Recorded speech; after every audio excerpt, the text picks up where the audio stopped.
الله نحمده ونستعينه ونستغفره ونعوذ بالله من شرور أنفسنا ومن سيئات أعمالنا من يهده الله فلا مضل له ومن يضلل فلا هادي له وأشهد أن لا إله إلا الله وأشهد أن محمدا عبده ورسوله يا أيها الذين آمنوا اتقوا الله حق تقاته ولا تموتن إلا وأنتم مسلمون يا أيها الناس اتقوا ربكم الذي خلقكم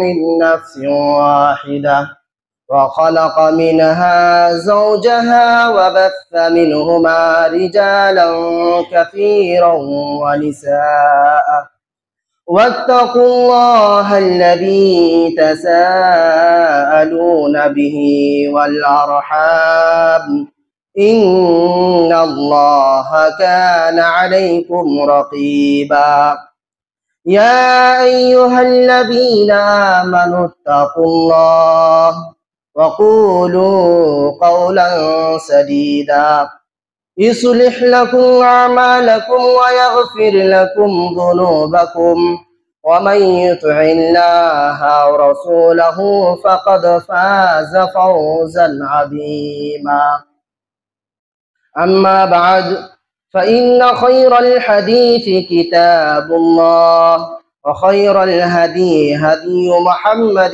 صلى الله عليه وسلم وشر الأمور محدثاتها وكل محدثة بدعة وكل بدعة ضلالة وكل ضلالة في النار فقد قال الله تعالى في القرآن المجيد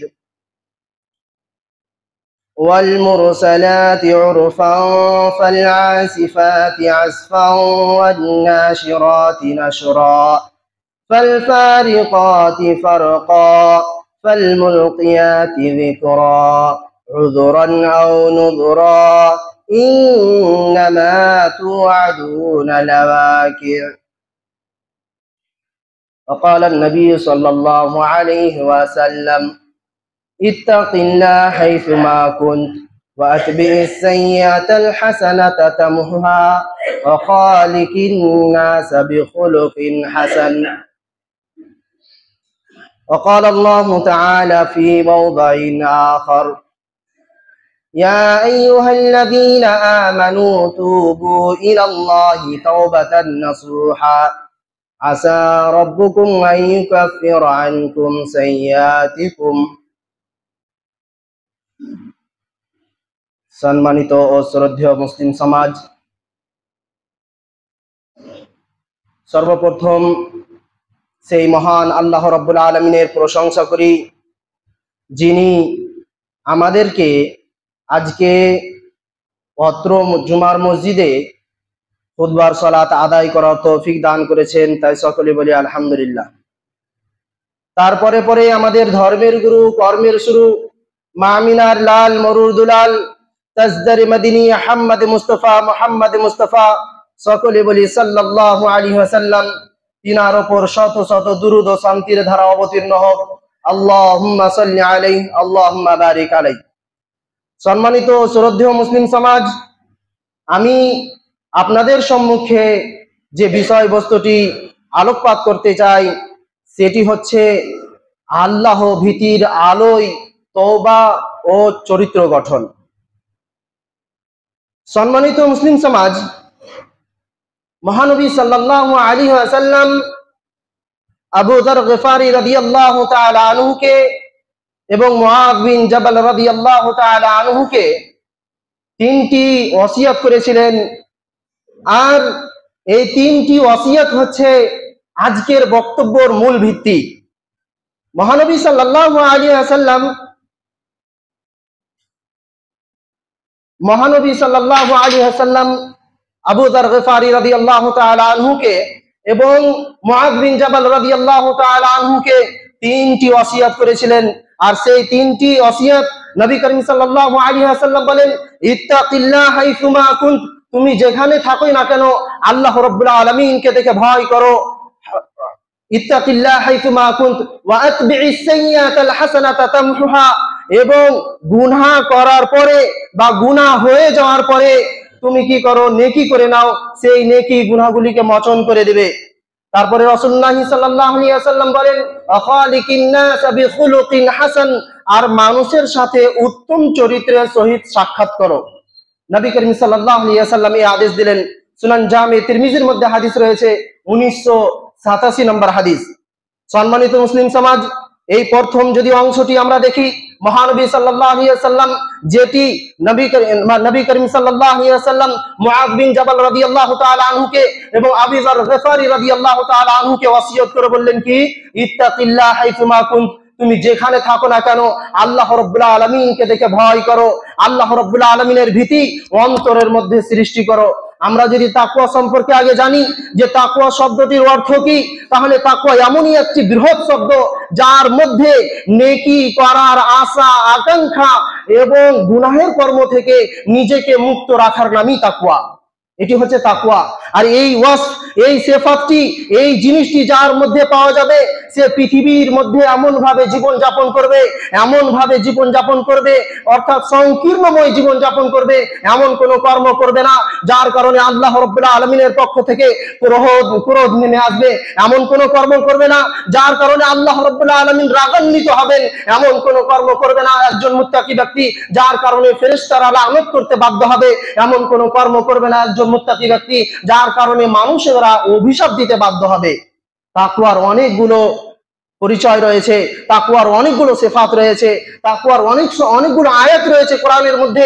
মহান আল্লাহ রাব্বুল আলামিন পবিত্র কোরআনের মধ্যে সূরা আল ইমরান সূরা নাম্বার 3 আয়াত নাম্বার 102 এর মধ্যে ঘোষণা করে বলছেন, ইয়া আইয়ুহাল্লাযীনা আমানুত্তাকুল্লাহ, ওহে ঈমানদার ব্যক্তিগণেরা তোমরা আল্লাহ রাব্বুল আলামিনকে দেখে ভয় করো, আল্লাহ রাব্বুল আলামিনের ভীতি অন্তরের মধ্যে সৃষ্টি করো, হাক্কা তুকাতিহি, এবং কেমন ভয় করো, যথার্থভাবে ভয় করো, ওয়ালা তামুতুন্না ইল্লা ওয়া আনতুম মুসলিমুন, এবং তোমরা মুসলমান না হয়ে মৃত্যুবরণ করো না, অর্থাৎ মুসলিম হয়েই মৃত্যুবরণ করো।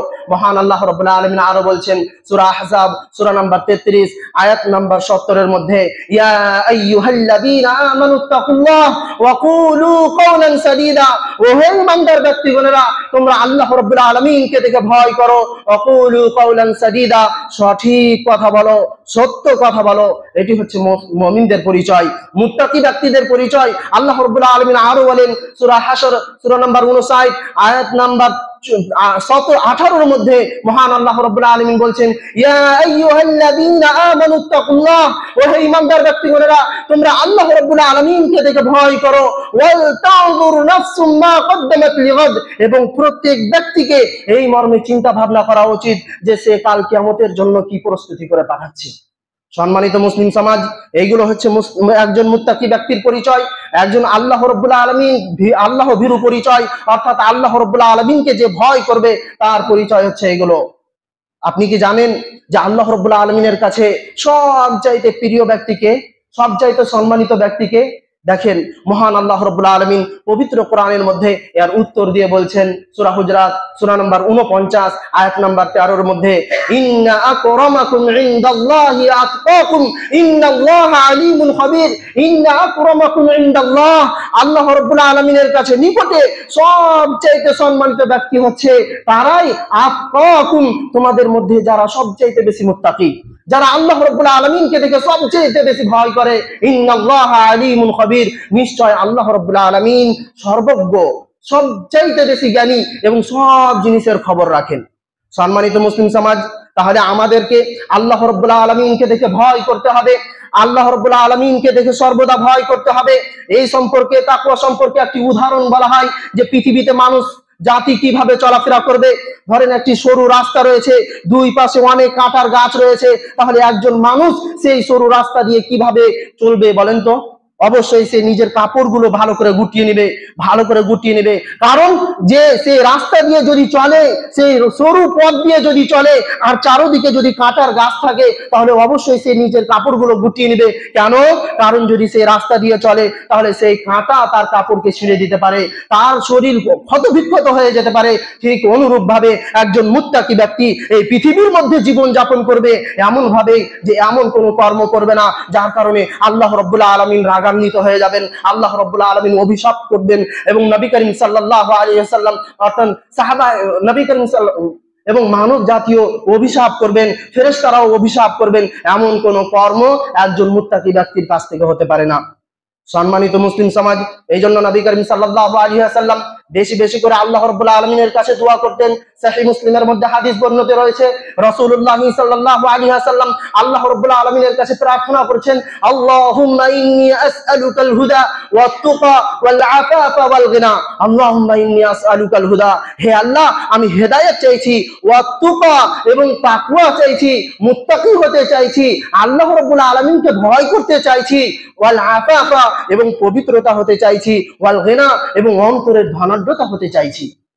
তাহলে আল্লাহ রাসূল সাল্লাল্লাহু আলাইহি ওয়াসাল্লাম আল্লাহ রাব্বুল আলামিনের কাছে বেশি বেশি কি দোয়া করতেন? তার মধ্যে একটি রয়েছে, অনেকগুলো জিনিস রয়েছে, তার মধ্যে একটি কি? তাকওয়া, মুত্তাকি হতে চাইতেন রাসূলুল্লাহ সাল্লাল্লাহু আলাইহি ওয়াসাল্লাম। এইজন্য একটি আরবিতে প্রবাদ বাক্য রয়েছে, রাসুল হিকমাতি মাখাফাতুল্লাহ, যে আল্লাহ রাব্বুল আলামিনকে ভয় করা, আল্লাহ রাব্বুল আলামিনকে ভয় করা, এটাই হচ্ছে জ্ঞান গরিমার ভান্ডার, এটাই হচ্ছে জ্ঞান গরিমার ভান্ডার।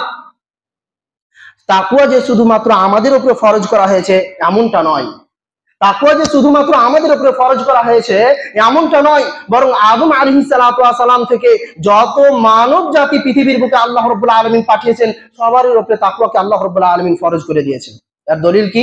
মহান আল্লাহ রাব্বুল আলামিন পবিত্র কোরআনের মধ্যে বলছেন, সূরা নিসা সূরা নাম্বার 4 আয়াত নাম্বার 131 এর মধ্যে, ওয়ালাকাদ ওয়াসাইনাল লাযীনা উতুল কিতাবা মিন ক্বাবলিকুম ওয়া ইয়্যাকুম আনিত্তাকুল্লাহ, ওয়ালাকাদ ওয়াসাইনাল লাযীনা উতুল কিতাবা মিন ক্বাবলিকুম, তোমাদের পূর্বে যাদেরকে কিতাব দেওয়া হয়েছে, যাদেরকে লিপিপিণ্ড দেওয়া হয়েছে, তাদের উপরে আমি অপরিহার্য করে দিয়েছি।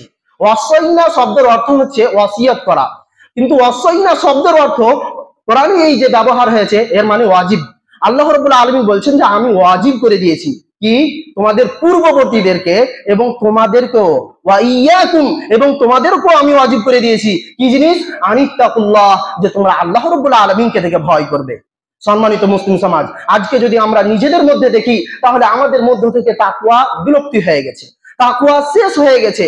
আল্লাহ রাব্বুল আলামিনকে ভয় করা এই জিনিসটা শেষ হয়ে গেছে। কিভাবে কিভাবে এটা শেষ হয়ে গেছে? আমরা নিজেদেরকে যদি দেখি তাহলে আমরা আমাদের মধ্যে যদি তাকওয়া থাকতো, আমাদের মধ্যে যদি বিন্দু পরিমাণ তাকওয়া থাকতো, আল্লাহ রাব্বুল আলামিনকে ভয় বলে জিনিস থাকতো, তাহলে আমরা অশ্লীলতা করতাম না, অর্থাৎ নোংরা কাজ, নোংরা ছবি দেখতাম না, নোংরা মানে পথে ঘাটে যে মহিলারা চলছে বা তাদেরকে পর্দার আড়ালে রাখতাম। আমরা তাকওয়া বলে জিনিস ভুলে গিয়েছি, তাই নিজের ছেলে মেয়েদেরকে আমরা রাস্তাঘাটে এমনিতেই ছেড়ে দিয়েছি। সম্মানিত মুসলিম সমাজ, শুধু তাই নয়, তাকওয়া বিলুপ্তি হয়ে যাওয়ার কারণে, তাকওয়া অন্তর থেকে শেষ হয়ে যাওয়ার কারণে, আল্লাহ রাব্বুল আলামিনকে ভয় বলে জিনিসটা অন্তর থেকে শেষ হয়ে যাওয়ার কারণে আমরা বিভিন্ন ধরনের গুনাহের কর্মে নিমজ্জিত হয়ে গেছি, বিভিন্ন ধরনের গুনাহ করি, তো একটুকু দ্বিধাবোধ হয় না যে আমি এই কর্ম করছি, আল্লাহ রাব্বুল আলামিন যে এই সম্পর্কে আমাকে জিজ্ঞাসা করবেন, এই জিনিসটি মানুষের মধ্যে হয় না। যদি বিন্দু পরিমাণ তাকওয়া থাকতো তাহলে সেই তাকওয়া এটা বাধ্য করত, যখনই কোনো ব্যক্তি কোনো গুনাহের কর্ম করতে যেত তাকওয়াই বলে উঠতো, তাকওয়ার যে ভয় সেই জিনিসটাই জেগে উঠতো যে না না, আজকে যদি আমি এই কর্ম করি তাহলে আমাকে কবরের মধ্যে যে জবাব দিতে হবে, আমি কিভাবে জবাব দেব? আমি যদি আজকে এই কর্ম করি, আজকে যদি আমি এই ভুল কর্মটি করি, তাহলে আল্লাহ রাব্বুল আলামিনের কাছে আমি কি হিসাব দেব? আমি ফেরেশতাদের কাছে কি হিসাব দেব? আমার হিসাব কি হবে? আমি কোন মুখ নিয়ে আল্লাহ রাব্বুল আলামিনের কাছে দাঁড়াবো? কেন এই জিনিসটা আমাদের অন্তরে জাগছে না? কেন? তার কারণ হচ্ছে এটাই যে আমাদের অন্তর থেকে তাকওয়া শেষ হয়ে গেছে।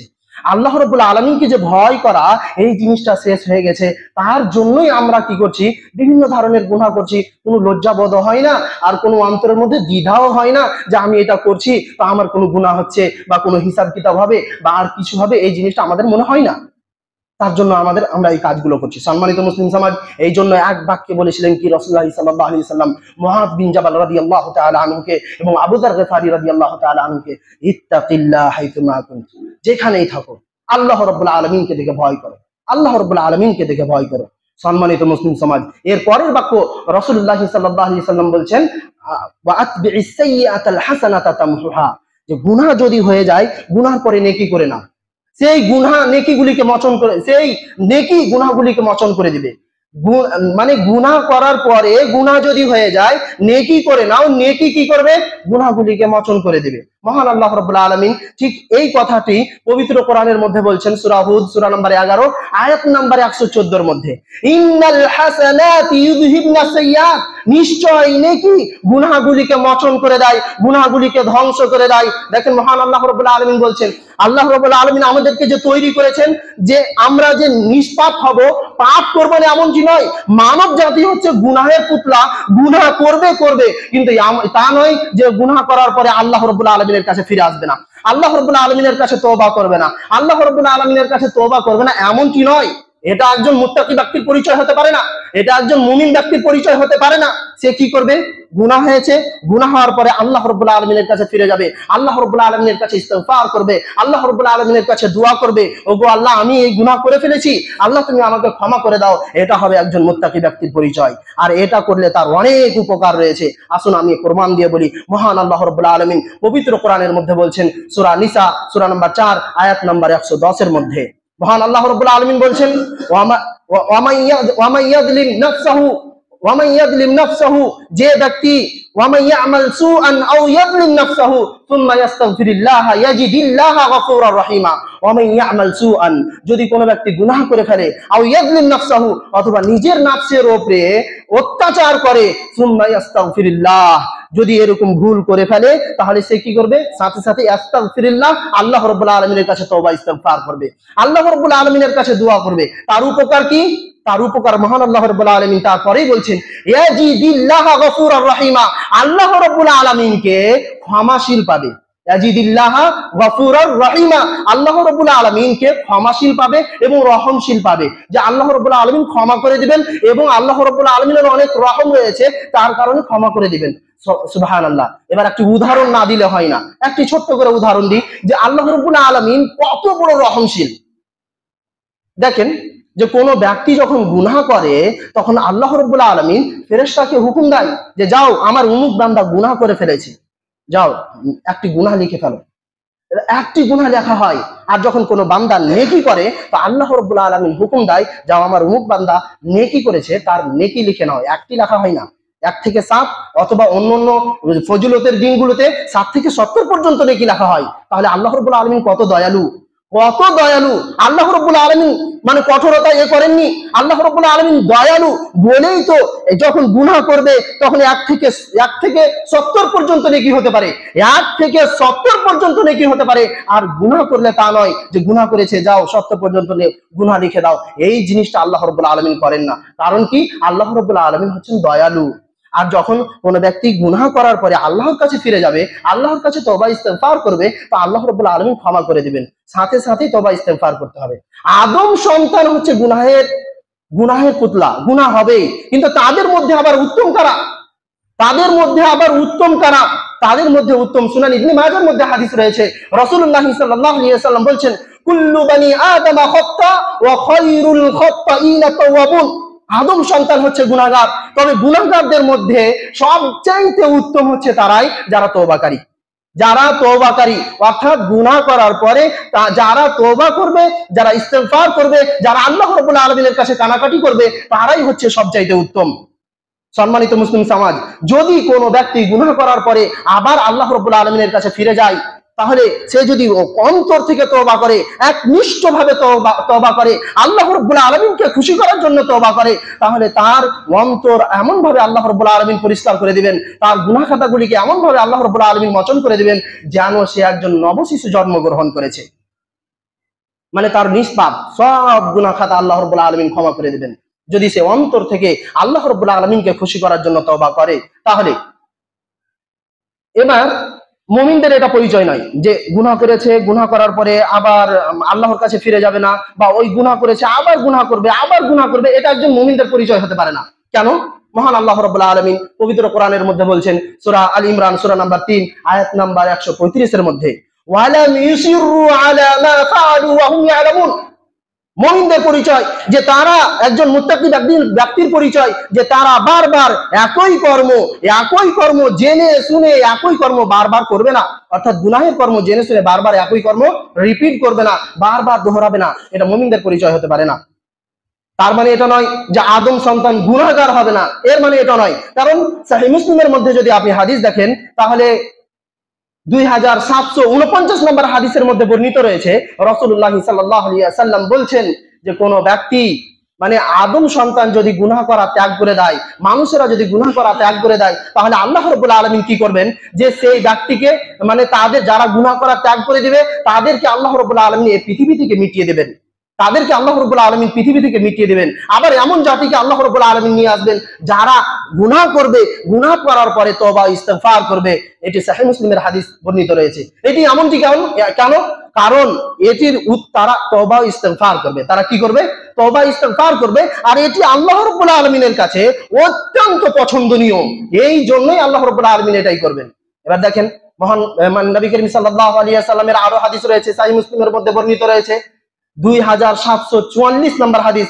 আপনি খুলে দেখবেন, সেখানে একটা বিশাল বড় হাদিস রয়েছে, একটি উটের ঘটনা রয়েছে, যে সাহাবা ইকরামদেরকে জিজ্ঞাসা করে রাসূলুল্লাহ সাল্লাল্লাহু আলাইহি ওয়াসাল্লাম বলছেন, আচ্ছা বলো তো, কোন একজন ব্যক্তি উটের উপরে খাবার দাবার পানাহার নিয়ে যদি ভ্রমণ করতে করতে এমন এক জায়গায় পৌঁছে যায়, সেখান থেকে ফিরে আসা অসম্ভব, আর সেখান থেকে ফিরে আসাই অসম্ভব, এমন এক জায়গায় যদি পৌঁছে যায়, তাহলে এক জায়গায় পৌঁছে যায় আর সে ব্যক্তি ক্লান্ত হয়ে যায়, আর ক্লান্ত হওয়ার কারণে একটি গাছের কাছে সে বসে যায়, আর দেখে ঘুমিয়ে যায় ক্লান্ত হওয়ার কারণে।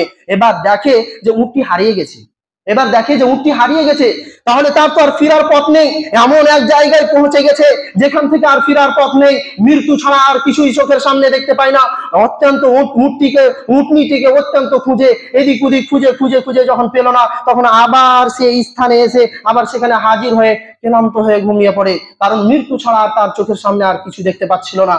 তো সে কিছুক্ষণ পরে যখন উঠে দেখে উটনিটি সামনে রয়েছে, আল্লাহু আকবার, সে ব্যক্তি কত খুশি হতে পারে।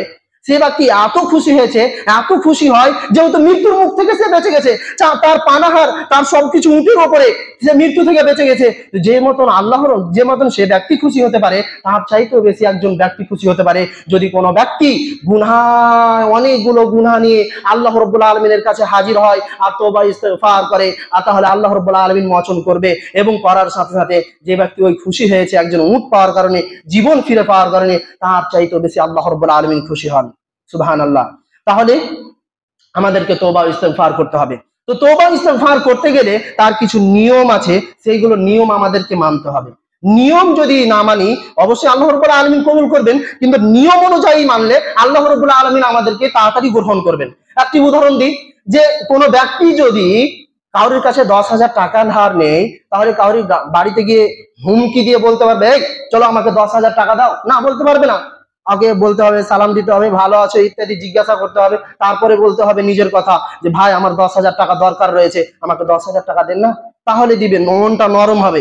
অনুরূপ ভাবে আল্লাহ রাব্বুল আলামিনের কাছে আর চাইলে পারে আল্লাহ রাব্বুল আলামিন তাড়াতাড়ি ক্ষমা করে দিবেন। এটি কোথা থেকে দলিল পেলাম? দেখেন, আমরা যখন সূরা ফাতিহা পড়ি, আল্লাহ রাব্বুল আলামিন তাই দিয়েছেন, সেই নিয়ম বলে দিয়েছেন আলহামদুলিল্লাহি রাব্বিল আলামিন, যে এখানে আল্লাহ রাব্বুল আলামিনের প্রশংসা করার কথা হচ্ছে, অর্থাৎ আল্লাহ রাব্বুল আলামিনের প্রশংসা করতে হবে। মালিকি ইয়াউমিদ্দিন, ইয়াকা না'বুদু ওয়া ইয়াকা নাস্তাঈন, আলহামদুলিল্লাহি রাব্বিল আলামিন, সমস্ত প্রশংসা কেবলমাত্র আল্লাহ রাব্বুল আলামিনের জন্য, যিনি মালিকি ইয়াউমিদ্দিন, যিনি কিয়ামত দিবসের মালিক। মালিকি ইয়াউমিদ্দিন, ইয়াকা না'বুদু ওয়া ইয়াকা নাস্তাঈন। তারপরে আমরা বলছি আল্লাহ রাব্বুল আলামিনকে, আমরা তোমারই ইবাদত করি, তোমারই কাছে সাহায্য প্রার্থনা চাই। তারপরে আমরা দোয়া করছি, ইহদিনাস সিরাতাল মুস্তাকিম, আমাদেরকে সরল সঠিক পথ দেখাও। এতগুলো আল্লাহ রাব্বুল আলামিনের প্রশংসা। অতএব যখন আমরা আল্লাহ রাব্বুল আলামিনের কাছে চাইবো, তখন আল্লাহ রাব্বুল আলামিনের প্রথমত প্রশংসা করতে হবে, আল্লাহ রাব্বুল আলামিনের বড়াই করতে হবে। তারপরে তখন মানে আল্লাহ রাব্বুল আলামিনের বড়াই করার পরে রাসূলুল্লাহ সাল্লাল্লাহু আলাইহি সাল্লামের উপরে দুরূদ পাঠাতে হবে। দুরূদ পাঠার পরে তখন নিজের কথা তুলে ধরতে হবে যে হে আল্লাহ, আমি পাপী তাপী বান্দা, আমি এটা করেছি, আমি উমুক করেছি, আমি উমুক করেছি। লজ্জিত হতে হবে আল্লাহ রাব্বুল আলামিনের কাছে, তাহলে আল্লাহ রাব্বুল আলামিন ক্ষমা করে দিবেন। সম্মানিত মুসলিম সমাজ,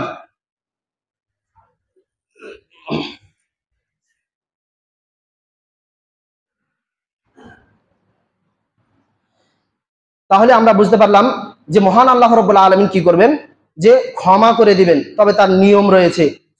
ইমাম নবী রহমাউল্লাহ আলাই কিতাবুত তওবা এর ব্যাখ্যা করতে গিয়ে ইমাম নবী রহমাউল্লাহ আলাই বলছেন তওবা শব্দের অর্থ হচ্ছে ফিরে আসা। তওবা শব্দের অর্থ হচ্ছে ফিরে আসা। তারপরে তিনি 3টি শর্ত বর্ণনা করেছেন যে তওবা করতে গেলে 3টি শর্ত লাগবে। সেটি কি কি? প্রথম শর্ত হচ্ছে সে গুনাহ মানে ত্যাগ করে দিতে হবে। নাম্বার 1, ত্যাগ করে দিতে হবে। নাম্বার 2, সেই গুনাহের প্রতি লজ্জিত হতে হবে। নাম্বার 3, সেই গুনাহ কখনো রিপিট করতে হবে না, সেই গুনাহ আর কখনো দোহরাতে হবে না। এই 3টি শর্তকে সামনে রেখে আল্লাহ রাব্বুল আলামিনের কাছে তওবা ইস্তিগফার করেন, আল্লাহ রাব্বুল আলামিন মোচন করে দেবেন।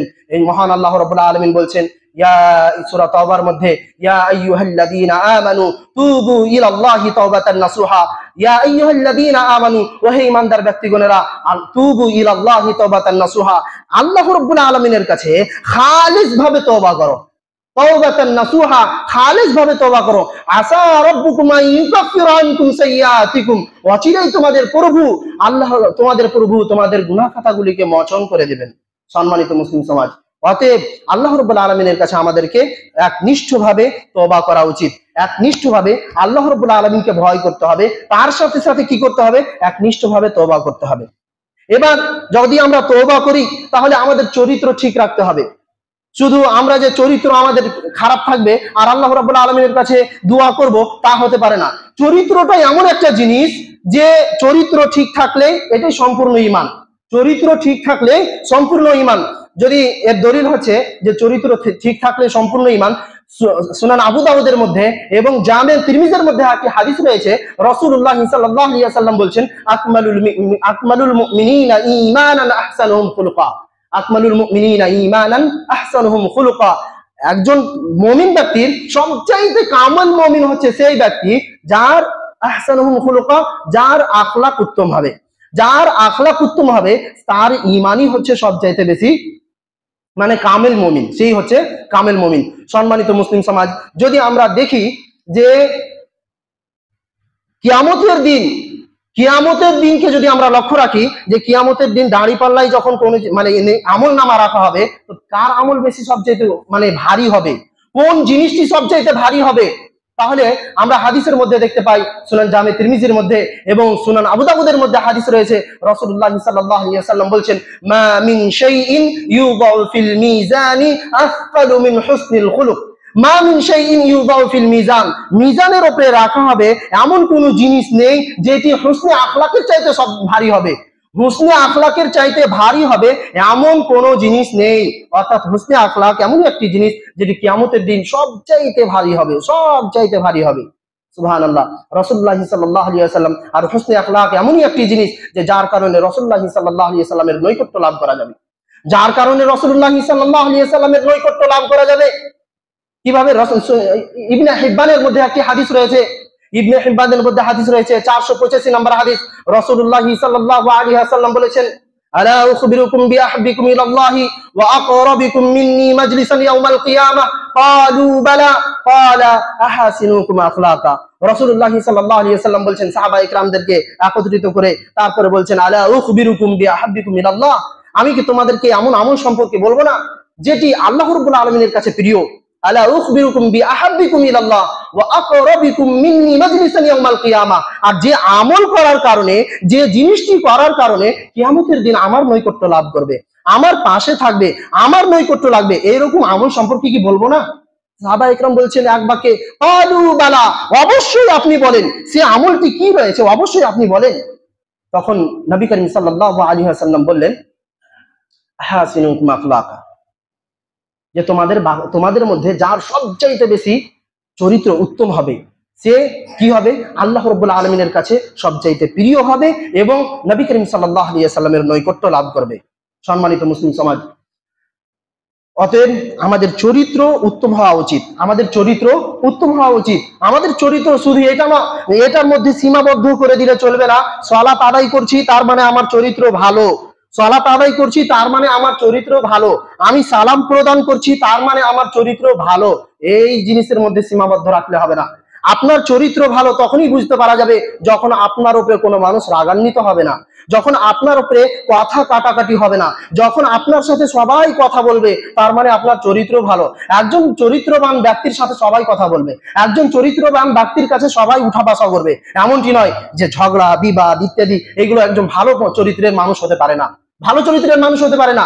একজন চরিত্র ব্যক্তির মানুষের কাছে অনেক মানুষ উঠা বসা করবে, সবাই খুশি থাকবে, এই তারই হচ্ছে সেই ব্যক্তি হচ্ছে চরিত্রবান। এমনটি নয় যে পড়োশীকে দুঃখ দিচ্ছেন, এটা চরিত্র ভালো চরিত্রের পরিচয় হতে পারে না। আপনার পড়োশী আপনার কাছ থেকে কষ্ট পাচ্ছে, এটা ভালো চরিত্রের পরিচয় হতে পারে না। আপনি হারাম কর্ম করছেন, এটা ভালো চরিত্রের কর্ম হতে পারে না। আপনি পিতা মাতাকে কষ্ট দিচ্ছেন, এটা ভালো চরিত্রের পরিচয় হতে পারে না। আপনি আপনার ভাইকে কষ্ট দিচ্ছেন, এটা ভালো চরিত্রের পরিচয় হতে পারে না। আপনি আর অন্য কাউকে কষ্ট দিচ্ছেন, এটা ভালো চরিত্রের মানে পরিচয় হতে পারে না। তাহলে আপনাকে সবাইকে খুশি করে চলতে হবে, এমন কাম করতে হবে, এমন ভাবে ইসলাম মেনে চলতে হবে যাতে সবাই আপনার দ্বারা খুশি থাকে, তাহলে আল্লাহ রাব্বুল আলামিন খুশি হবেন। আর আল্লাহ রাব্বুল আলামিন খুশি হলেই সবকিছু ইয়ে হবে।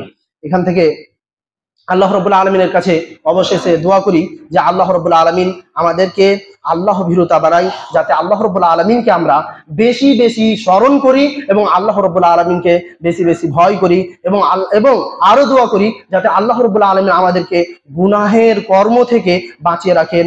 আল্লাহুম্মা আমিন। এবং আল্লাহর কাছে আরো দোয়া করি যাতে আল্লাহ রাব্বুল আলামিন আমাদের হুসনে আখলাক তৈরি করেন, অর্থাৎ আমরা যাতে ভালো চরিত্রের মানুষ হতে পারি। আল্লাহুম্মা আমিন। ওয়া আখিরু দাওয়ানা আনিল হামদুলিল্লাহি রাব্বিল আলামিন। ইকামুস সালাহ।